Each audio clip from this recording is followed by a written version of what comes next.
Baik, kita pindah sekarang ke contoh-contoh judi yang terjadi di zaman kita sekarang. Sekarang ini ada hal-hal yang kayak tadi sebagian kecil terjadi ya. Seperti orang tadi berantem, gitu kan? Kemudian diambil alih ya oleh perusahaan lain yang kalah misalnya. Tetapi umumnya orang sekarang itu lebih licik dalam masalah judi. Dalam arti kata begini, tanda kutip, mereka sudah tidak menggunakan fisik lagi. Mereka tidak sudah punya, seperti misal contoh kita tahu tempat perjudian yang masyhur apa? Meja, ditaruh angka-angka, lalu diacak. Dia ngadu nasib, bayar 1 koin 10.000 misalnya. Kalau taruh 1 koin berhasil jatuh jarumnya di nomor yang ditentukan, warna merah, warna biru, warna apa saja, mengadu nasib dia di situ, kan? Maka 1 koin akan dapat hadiah ini misalnya 1 gram emas. Kalau taruh 2 koin dan berhasil kena nomor itu, maka akan dapat sekian gram emas. Makin banyak koin yang ditaruh, 100 koin misalnya, 1 kotak, maka dia akan dapat sekian, mungkin mobil, mungkin apa. Dan itu betul-betul ngadu nasib.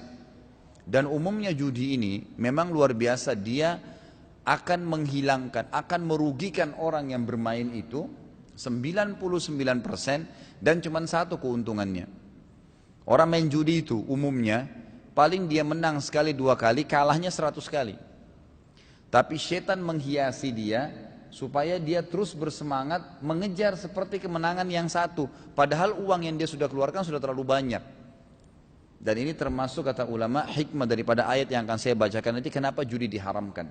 Bayangkan seseorang misalnya mengadu nasibnya di angka, ditaruhlah 100 warna dengan 100 angka yang diacak.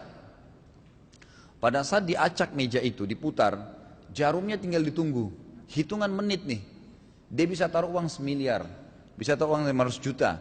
Kemudian nanti pada saat jarumnya tidak kena di nomor yang dia tentukan untuk warna, hilang uangnya seketika pada saat itu. Seketika, gitu kan? Maka ini luar biasa ya, pengharaman dalam agama yang luar biasa, tidak dibolehkan sama sekali. Sampai sepupu saya cerita, dia bilang di Malaysia, kisah nyata. Kebetulan dia lagi memantau satu lokasi di daerah Johor, khusus memang orang main judi gitu. Waktu itu memang dia tidak terlalu paham agama, begitu diceritain sama saya berikan saran untuk tidak mendatangi tempat seperti itu lagi, karena kita tidak boleh. Antum tidak usah bilang, saya mau masuk ke sebuah bar karena mau lihat dulu bagaimana keadaannya. Hanya sekedar mau tahu, itu nggak boleh. Memang nggak boleh. Kata-kata firman Allah, firman yang mengatakan, la taqrabuz zina, jangan dekatin zina, jangan mulai niat mau, jangan mulai melihat, jangan mulai ngomong, jangan mulai melangkah, nggak boleh. Sebelum terjerumus, memang nggak boleh. Gitu kan? Jadi tidak boleh. Oh, saya untuk apa tadi tahu? Nggak perlu. Mau cari tahu orang bajunya apa, mau cari kegiatannya apa, lama-lama kita terpengaruh. Sedangkan orang ngomong saja, teman kita lagi jalan sama kita lalu dia bilang saya mau kencing, kita juga terpengaruh mau kencing, gitu kan? Baru omongan saja. Bagaimana kalau anda melihat seorang wanita menari dan anda bilang tidak terpengaruh, itu munafik namanya, nggak mungkin. Makanya dijauhin, turunin pandangan mata, telinga nggak boleh dengar, gitu kan? Mulut nggak boleh bicara. Tapi dengan pasangan halal silahkan. Kata sepupu saya, waktu saya cerita tentang bahaya judi, dia bilang, iya kak, memang benar-benar berbahaya sekali, dia bilang. Dia bilang dia pas lewat di seseorang, ini kisah dia pribadi, dia bilang, saya lewat di depan seseorang, orang itu ternyata terkenal salah satu orang terkaya di Korea, datang main judi di situ, gitu kan. Dalam berapa hari itu, kalau nggak salah 5-6 hari, harta yang selama sudah puluhan tahun disimpan habis. Terakhir harta dia ngadu nasibnya hari terakhir dari minggu itu. Dia adu, dia bilang mudah-mudahan aja bisa mengembalikan minimal mengembalikan modal saya deh, nggak usah untung, karena sudah terlanjur habis. Dia punya berapa miliar, habis dia adu nasibnya hanya dengan jarum yang sebentar saja jatuh. Lalu dia bilang pada saat dia taruh harta yang terakhir dan berharap menit terakhir itulah dia akan menang, minimal membawa pulang uang modalnya, ternyata juga tidak dapat. Lalu yang jaga meja itu bilang, coba siapa tahu kamu masih punya harta, punya teman, kamu bisa pinjam dan seterusnya. Orang ini bilang, mulai hari ini kamu lihat saya tidak akan main judi lagi. Kata yang jaga meja, kalau saya lihat kamu sih nggak mungkin, kamu sampai 1 minggu nggak bergerak dari meja sini. Pokoknya tinggal ke kamar mandi, balik lagi di situ terus duduk di depan meja tuh ngajuin hartanya dia habis. Lalu kemudian Sepupu saya bilang dia ambil pulpen 2 biji, dia bilang minta pulpen, dia ambil pulpen, ditusuk matanya sendiri. Orang ini tusuk matanya sendiri jadi buta. Dia bilang karena mata saya buta, mulai hari ini saya tidak akan main judi lagi. Orang kafir, gitu kan? Subhanallah, sudah judinya haram, tambah lagi begitulah hasilnya. Tidak ada sesuatu yang Allah Azza wa Jalla haramkan kecuali besar madaratnya, bahaya sekali. Tidak mungkin, tidak ada sesuatu yang Allah haramkan kecuali memang berbahaya bagi manusia. Makanya tidak ada manfaat sama sekali. Kemudian contoh-contoh judi yang lain juga, ya seperti banyak orang mengadu nasibnya kepada sesuatu yang tidak jelas, apalagi kalau diistilahkan bisnis dan produknya tidak nyata. Perhatikan ya, produknya tidak nyata, nggak ada. Antum ditawarin, ayo kita bisnis emas yuk.